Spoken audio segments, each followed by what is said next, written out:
This video will go through changing the user settings, editing some of the existing user settings. So when you land on your control panel, go down to User Manager on the bottom left, and we've got two different users here. Go click on this new member site here, the new member user, and you'll see that we've got, as we mentioned in the User Manager videos under the basics, we can type in, we can edit their name, we can edit their username, we can edit the email address, we can change their password, we can change the group that they belong to, giving them different permissions.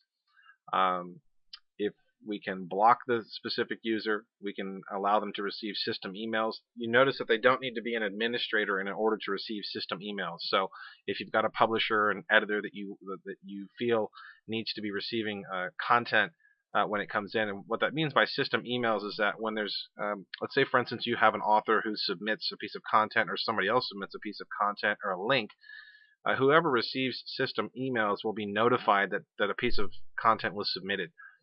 So you may have publishers or editors, specifically publishers, that you may want to notify of those system emails as they come in. You can assign the front-end language, and you can assign the time zone, obviously, and change the time zone. So you'll notice it too when we make them a publisher. When we go ahead and save it, they were currently a registered member. When we make them a publisher or anybody else that's in charge of content, when we go back to new member, you'll see that now they've got some additional parameters that are available to them. For instance, the editor. So they need some sort of an editor to be able to publish content. So let's give them the JCE editor.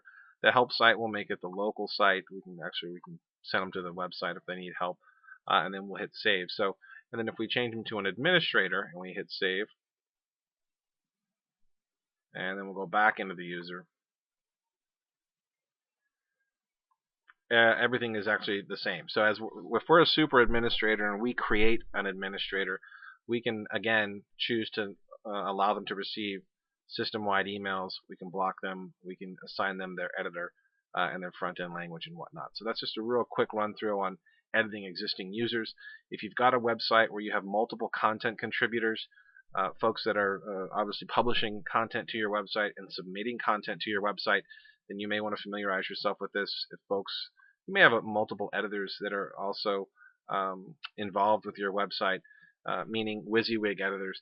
Someone's computer may not run, or may run slower with the JCE, and it might work fine for them to use the TinyMCE editor, and here's where you can assign that to the specific individual. So it's pretty straightforward, and I hope that was helpful.